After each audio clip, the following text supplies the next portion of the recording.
సుమన్ టీవీలో మీ business promotions కోసం ఈ కింది నెంబర్ను సంప్రదించగలరు.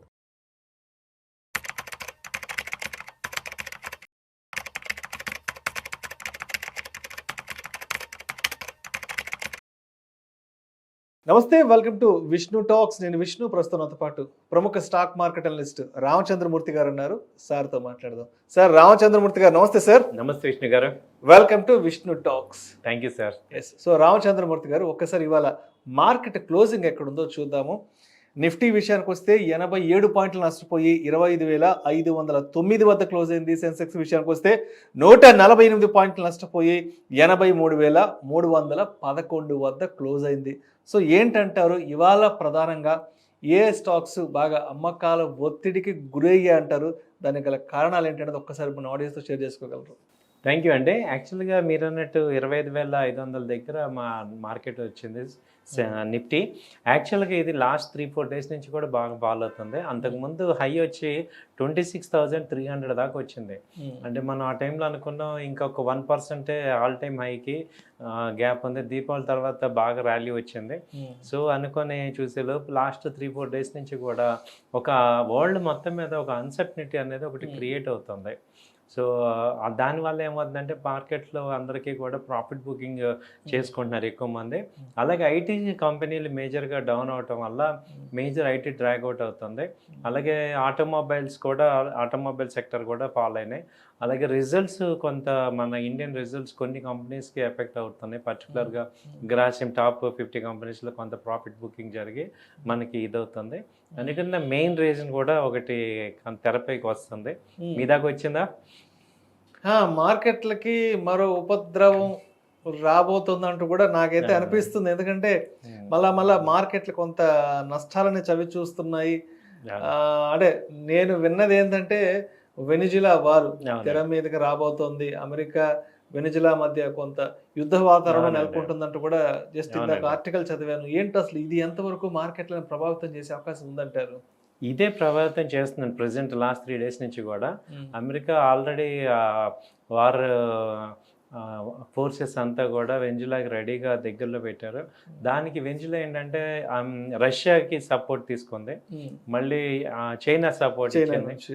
తర్వాత ఈ రెండు ఇవ్వటం వల్ల ఏమైందంటే మళ్ళీ థర్డ్ వరల్డ్ వార్ లాగా వీళ్ళిద్దరూ మళ్ళీ అగెనిస్ట్ అవుతున్నారు అనేది ఒక పెద్ద, ఈసారి కనుక అది కనుక ఏమాత్రం బ్లాస్ట్ అయినా కానీ చాలా ఇంపాక్ట్ ఉంటుంది వరల్డ్ మొత్తం మీద అనేది జరుగుతుంది. దాంతో ఏమవుతుందంటే అంత మార్కెట్ దాన్ని సెన్స్ చేసి బాగా ఫాలో అవుతుంది. వెనిజులాలో ఏంటంటే ప్రజెంట్ తీవ్రమైన ఆర్థిక సంక్షోభం జరుగుతుంది. అక్కడ లాస్ట్ గవర్నమెంట్ని తొలగించి కొత్త గవర్నమెంట్ వచ్చారు. ఆయిల్ డిగ్గింగ్ అవ్వట్లేదు. దాంతో ప్రజలందరికీ బాగా తీవ్రమైన కరువు కాటకాల్లో ఉన్నారు. అలాగే ఇన్ఫ్లేషన్ విపరీతంగా పెరుగుతుంది. ఈ టైంలో ఏంటంటే వాళ్ళు యూఎస్తో కూడా ఒక రకమైన డిస్టర్బెన్స్ క్రియేట్ అయింది వాళ్ళకి, యూఎస్కి. సో దానివల్ల ఏంటంటే ఆ వెంజులాన్ ఆయిల్ వేరే వాళ్ళకి అమ్మకూడదు అనేది వాళ్ళు రిస్ట్రిక్షన్ చేస్తున్నారు. దాని మీద యూఎస్ అయితే ట్రంప్ గారు, ఆయన తెలిసిందే కదా, మొండిగా ఉంటారు కదా, ఆయన రెడీగా యుద్ధ ఫైటర్ జెట్స్ అన్నీ కూడా పెట్టేశారు. అది అయితే ఈసారి అంత ఈజీగా ఆయన లొంగిపోకుండా వెంజులా అధ్యక్షుడు ఇటు రష్యాని శరణు కోరాడు, ఆయన ఓకే అన్నారు. సో ఇప్పుడు ప్రజెంట్ అలా ఉంది పరిస్థితి. ఒక పక్క మనకి రష్యా ఉక్రెయిన్ ఒక గోల్ ఉంటే ఇప్పుడు ఇది రావటం అనేది దీనివల్ల మేజర్గా తీవ్రంగా నష్టం వస్తుంది. అదర్వైజ్ ఇండియన్ స్టాక్ మార్కెట్స్ అన్నీ మొన్న బాగా వచ్చాయి.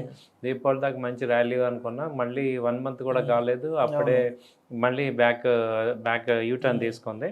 సో సెన్సెక్స్ ఇప్పుడు నిఫ్టీ చూసుకుంటే ఇప్పుడు 25,500 మేజర్ సపోర్ట్ అయితే కనపడుతుంది. ఒకవేళ ఇంకొక 100-150 పాయింట్స్ అటు ఇటు చూసుకుని ఇక్కడ మేజర్గా ఉంది. అయితే బ్యాంకింగ్ స్టాక్స్, బ్యాంక్ నిఫ్టీ బాగా సపోర్ట్ చేస్తుంది.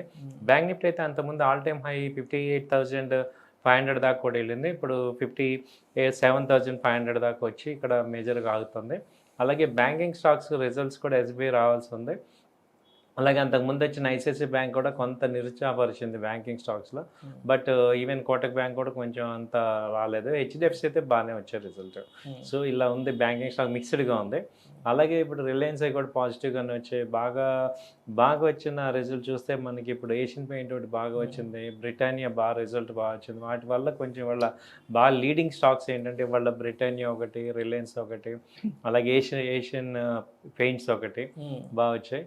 అలాగే డ్రాస్టిక్ ఫాల్ అయినవి గ్రాసిమ్ ఒకటి బాగా డౌన్ అయింది. ఆ తర్వాత పవర్ స్టాక్స్ బాగా డౌన్ అయినాయి. మెటల్ కూడా ఇవాళ బాగా డౌన్ అయినాయి స్టాక్స్. సో అయితే ఇలా మిక్స్డ్గా ఉన్నాయన్నమాట. సో ఏదైనా మార్కెట్స్ అయితే దాదాపు హై నుంచి చూసుకుంటే 800 పాయింట్స్ డౌన్ అయింది లాస్ట్ 3 డేస్లో నిఫ్టీ. అలాగే సెన్సెక్స్ తీసుకుంటే 85,000 మొన్న హై వచ్చింది, అది ఇప్పుడు 83,000 దాకా వచ్చిందండి. ఇలా జరుగుతుంది. రైట్. సో ఇప్పుడు అంటే ఇప్పుడు అక్కడ కానీ వార్, ఎందుకంటే మార్కెట్ ఎలా ఉంటుందంటే మార్కెట్ ఎప్పుడైనా సరే ఒక పాజిటివ్ న్యూస్ కంటే ఒక నెగిటివ్ న్యూస్ కోసం ఎప్పుడు కూడా మార్కెట్ వెయిట్ చేస్తూనే ఉంటుంది. దలాల్ స్ట్రీట్ ఎప్పుడు కూడా నెగిటివ్ న్యూస్ల మీదే ఎక్కువ ఫోకస్ ఉంటుంది. ఎక్కడో ఏం జరుగుతుంది, ఎక్కడ ఏం జరగబోతుంది అంటూ కూడా ఆ నెగిటివ్ న్యూస్ని క్యాప్చర్ చేసుకోవడం కోసం మార్కెట్ ఎప్పుడు రెడీగా ఉంటుంది. కాబట్టి ఇప్పుడు ఆల్మోస్ట్ వెనిజులాకి సంబంధించి అమెరికాకి సంబంధించిన యుద్ధానికి సంబంధించిన న్యూస్ ఆల్మోస్ట్ అంత రీచ్ అయిపోయింది. కాబట్టి ఒకవేళ అక్కడ అంత సీరియస్గా అంటే ఈ యుద్ధం కనుక స్టార్ట్ అయితే, ఇద్దరు కనుక ప్రతిదాడులు కనుక చేసుకుంటే ఇక్కడ గట్టిగా ఇంపాక్ట్ అయ్యే సెక్టార్స్ ఆర్ స్టాక్స్ ఏ ఉంటాయి పర్టికులర్గా మన ఇండియన్ మార్కెట్లో? ఇండియన్ మార్కెట్లో ఏమవుతుందంటే క్రూడ్ బాగా ఎఫెక్ట్ అవుతుంది సార్. క్రూడ్ ఆయిల్ బాగా పెరుగుతుంది. సో గోల్డ్ సిల్వర్ ఇంకా ర్యాలీ వచ్చేస్తాయి. దాంతో అన్ని మార్కెట్స్ ఇండియన్ మార్కెట్స్లో మేజర్ కంపెనీస్ అన్నీ కూడా ఎఫెక్ట్ అవుతాయి. ఎందుకంటే ఈసారి బ్యాకప్ రష్యా కూడా ఓపెన్గా ఉంది. కాబట్టి ఇప్పుడు స్టాక్ సెక్టర్లో చూసుకుంటే మేజర్గా వాటికి ఎఫెక్ట్ అయ్యేది ఈ ఆయిల్ కంపెనీస్ బాగా ఎఫెక్ట్ అవుతాయి. బీపీసీఎల్, హెచ్పీసీఎల్, ఐఓసీఎల్, ఆ తర్వాత రిలయన్స్, ఈ ఆయిల్ కంపెనీస్ అన్నీ ఎఫెక్ట్ అవుతాయి. దాని తర్వాత ఐటీ కంపెనీస్ ఆల్రెడీ డౌన్ అవుతున్నాయి, అవి ఇంకా ఎఫెక్ట్ అవుతున్నాయి. ఎందుకంటే అక్కడ నుంచి యుఎస్ మార్కెట్ నుంచి కూడా ఈ టారిఫ్స్ అవన్నీ కూడా ఏమీ పెద్ద ఇది అవ్వలేదు. సో అందుకని ఐటీ కంపెనీస్ కూడా బాగా ఎఫెక్ట్ అవుతున్నాయి. తర్వాత ఇంకొక రంగం ఏంటంటే ఈ మెటల్స్ కానీ, ఇప్పుడు ఎఫ్ఎంబి ఈ కంపెనీస్ అన్నీ ఎఫెక్ట్ అవుతున్నాయి. ఏవైతే వీక్ రిజల్ట్స్ ఉన్నాయో అవన్నీ ఇంకా ఎఫెక్ట్ అవుతున్నాయి అన్నమాట. సో ఏదైనా కొంచెం జాగ్రత్తగా ఉండాలి. సో అయితే ఇంకోటి ఏంటంటే ఓవరాల్గా ఇండియా పాయింట్లో చూస్తే మనకి వచ్చిన ప్రమాదం ఏం లేదు. కాబట్టి ఇప్పుడు ఈ వార్ వచ్చిన ఒక 1 వీక్ 10 డేస్లో వాళ్ళు ఎటు మళ్ళీ అడ్జస్ట్మెంట్ చేసుకొని వెళ్తారు. కాబట్టి సో రైట్ కంపెనీస్, బాగా స్ట్రాంగ్ కంపెనీస్ ఏమైనా ఉంటే పిక్ చేసుకోవచ్చు. ఓకే, భయపడాల్సిన అవసరం లేదు. కొంచెం రైట్ కంపెనీస్ ఇప్పుడు ఇవన్నీ కామన్, ఇప్పుడు అవుతూనే ఉంటాయి. కానీ బట్ మీరు చూస్తే 3 months బ్యాక్ స్టాక్స్కి ఇప్పుడు ప్రైసెస్కి మళ్ళీ బాగా వచ్చేసాయి. అలాగే మంచి కంపెనీస్ ఏమన్నా అంటే బాగా పిక్ చేసుకోవచ్చు. సో సెక్టర్స్ మరి చెప్పమంటే ఈ రియాలిటీ సెక్టర్స్ బాగా పెరుగుతున్నాయి సార్. లోదా కానీ, ఓబ్రాయ్ రియాలిటీ కానీ, ప్రెస్టేజ్ కానీ, గోద్రేజ్ ప్రాపర్టీ, 4 రియాలిటీ సెక్టర్స్ బాగా పెరుగుతున్నాయి. అలాగే సోలార్ సెక్టర్స్ బాగా పెరుగుతున్నాయి. సోలార్ ఎనర్జీ సెక్టర్స్, దానిలో ఏంటంటే ప్రీమియర్ కానీ, వ్యారీ కానీ, సోలార్, ఇవి బాగా ఆల్టర్నేటివ్ ఫ్యూయల్స్ ఉన్నాయి కదా, అవి కొంచెం బాగా పెరుగుతున్నాయి. సో ఈ సెక్టర్స్లో బాగా ట్రై చేసుకోవచ్చు. ఓకే, సో మరి మార్కెట్ ఎక్కడ సపోర్ట్ అండ్ రెసిస్టెన్స్ లెవెల్స్ అక్కడ?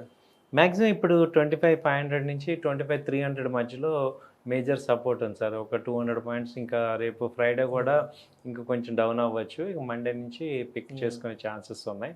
25,300 మేజర్ సపోర్ట్ కనపడుతుంది. సో రెసిస్టెన్స్ అయితే 25,700 నుంచి 900 వరకు రెసిస్టెన్స్ ఉంది. సో ఈ రేంజ్లో ప్రెజెంట్ అవుతుంది.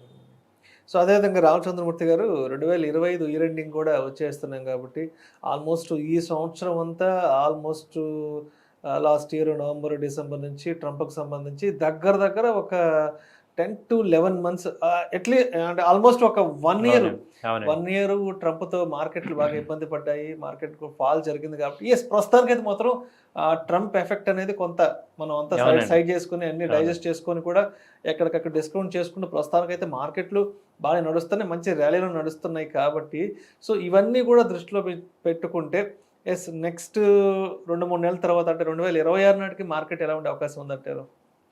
26కి ఏమవుతుందంటే అండి, ఇప్పుడు ఈ మార్కెట్ యొక్క అన్స్టెబిలిటీ అంటే బయట జరిగే ఎఫెక్ట్ అని డైజెస్ట్ అయిపోయింది ఇండియన్ మార్కెట్కి. ఎందుకంటే మనం ఇవాళ టారిఫే మేజర్ ఎఫెక్ట్, బట్ దాన్ని కూడా డిస్కౌంట్ చేసి మనం బయటపడ్డాము అంటే మన వరల్డ్ మనకి ఇప్పుడు ఉన్న పొజిషన్ ఊరికి వచ్చింది కాదు, ఒరిజినల్ పవర్ అనేది అర్థమవుతుంది వరల్డ్లో కూడా. కాబట్టి ఏమవుతుందంటే మన కంపెనీస్లో పర్టికులర్గా మన సెక్టర్స్ అన్నీ కూడా ఇంకా బాగా పెరుగుతాయి. రెండోది ఏంటంటే ఇవాళ ఎఫ్ఐఎస్ వస్తేనే మార్కెట్లు పెరిగే పరిస్థితి లేదు. ఎందుకంటే ఎంటర్ అవుతున్నారు. అలాగే మ్యూచువల్ ఫండ్స్ నుంచి విపరీతమైన ఎస్ఐపిస్ వస్తున్నాయి. కాబట్టి ఏంటంటే ఈసారి ఈసారి బాగా పాజిటివ్గా ఉండే ఛాన్స్ ఉంది. ఎందుకంటే 2026లో మేజర్ ట్రబుల్స్ అన్నీ కూడా సాల్వ్ అవుతాయి. ప్లస్ ట్రంప్ కూడా ఫస్ట్ 1 year గోల్ చేసి తర్వాత నార్మల్ అయిపోతాడు, సైలెంట్ అయిపోతాడు ఆయన. ఎందుకంటే ఇంక 3 ఏళ్ళే ఉంటుంది కాబట్టి ఇక వాళ్ళు సైలెంట్ అయిపోతారు కాబట్టి ఇంకా పెద్ద ఎఫెక్ట్ ఉండదు. సో అన్ని పాజిటివ్స్ ఎక్కువ ఉంటాయి కాబట్టి సెలెక్ట్ కంపెనీస్లో చూసుకుంటే బాగా వచ్చే ఛాన్సెస్ ఉంటాయి. రైట్. సో అయితే మరి అంటే ఇప్పుడున్నటువంటి గవర్నమెంట్ పాలసీస్ అయితే కానీ అదేవిధంగా గ్లోబల్గా నేషనల్గా ఉన్నటువంటి న్యూస్ లాంటి ఇవన్నీ వీటన్నిటిని దృష్టిలో పెట్టుకుని సో ఇప్పటి నుంచి ఒక నెక్స్ట్ 1 yearకి అంటే మనం ఒక లాంగ్ టర్మ్ ఇన్వెస్ట్మెంట్ పెట్టుకోవాలంటే ఏ స్టాక్స్ ఏ సెక్టర్స్ కొంత ఫేవరబుల్గా ఉండొచ్చు అంటారు నెక్స్ట్ 1 year వరకు? ఇంకా మీరు అడుగుతున్నారు కాబట్టి సార్ ఇంకా క్లియర్గా చెప్తున్నాను. ఇప్పుడు మనం ఇంకొక 5 years పాయింట్లో చూసుకుంటే అసలు లాస్ట్ 2020లో ఇండియా వచ్చి 1 trillion ఎకానమీ, ఇవాళ 5 trillion. 2030కి 15 trillion అవుతుంది. కాబట్టి వెల్త్ క్రియేషన్కి నెక్స్ట్ 5 years చాలా గోల్డెన్ పీరియడ్. ఎందుకంటే 2027లో రైల్వే బుల్లెట్ ట్రైన్స్ వస్తున్నాయి. సో మనం ఊహించని మార్పులను జరుగుతున్నాయి. ఇన్ఫ్రాస్ట్రక్చర్ అంతా ఇది అవుతుందంటే 8 lane రూట్స్ వస్తున్నాయి. సో ఇన్ఫ్రా కంపెనీస్ అన్నీ విపరీతంగా పెరుగుతాయి. అలాగే సిమెంటు, ఆటోమొబైల్, సిమెంట్ స్టాక్స్ కానీ, కన్స్ట్రక్టివ్ ఎక్విప్మెంటు ఇవన్నీ బాగా వస్తాయి. తర్వాత ఎలక్ట్రికల్, తర్వాత మీకు ఈ 2027 కల్లా ఈ ఎలక్ట్రికల్ వెహికల్స్ దాదాపు 30% ఆక్యుపేషన్కి వస్తాయి, ఫుల్ ఫ్లెడ్జ్డ్గా వచ్చేస్తారు. కాబట్టి ఇవన్నీ మీరు అడుగుతున్నారు కాబట్టి నేను చెప్పేది ఏంటంటే ఇప్పుడు ఈ యుద్ధాలు ఇవన్నీ కూడా టెంపరీ. అసలు రియల్ ఫోకస్ చేయాల్సిన సెక్టర్స్ మనం ఇప్పుడు మాట్లాడుకుంటున్నాం, మనం మన ఆడియన్స్కి మంచి చేద్దామని. సో ఈ సెక్టర్స్, సోలార్ సెక్టర్ ఒకటి, ఎలక్ట్రికల్ వెహికల్ సెక్టర్స్, ఈ బ్యాటరీ సెక్టర్స్, ఇలా మీరు చూసుకుంటే ఈ సెక్టర్స్ బాగా పెరుగుతాయి. కాబట్టి వాటి మీద మీరు ఫోకస్ చేస్తే మంచి వెల్త్ క్రియేట్ చేసుకోవచ్చు. రైల్వే సెక్టర్ కూడా ఇప్పటి నుంచి అక్యుములేట్ చేసుకుంటే మంచి గ్రోత్ వస్తుంది. డిఫెన్స్ సెక్టర్ ఒకటి బాగా తగ్గుతుంది, డిఫెన్స్ కూడా మంచి అవుట్పుట్ వస్తుంది. సో అయితే రేపు మరి 7th November మరి శుక్రవారంకి మార్కెట్లు ఎలా ఉండొచ్చు అంటారు? రేపు మార్కెట్లు ప్రారంభమయ్యే సమయానికి అటు traders or investors market opening bell టైంకి ఏ విధంగా సిద్ధంగా ఉండాలి రేపటికి మాత్రం? రేపటికి ఏంటంటే ఇవాళ లో కనుక బ్రేక్ డౌన్ అయిందంటే మాత్రం ఇంకో 200 points డౌన్ అవుతుంది సార్. 23,300 అలా వస్తుంది.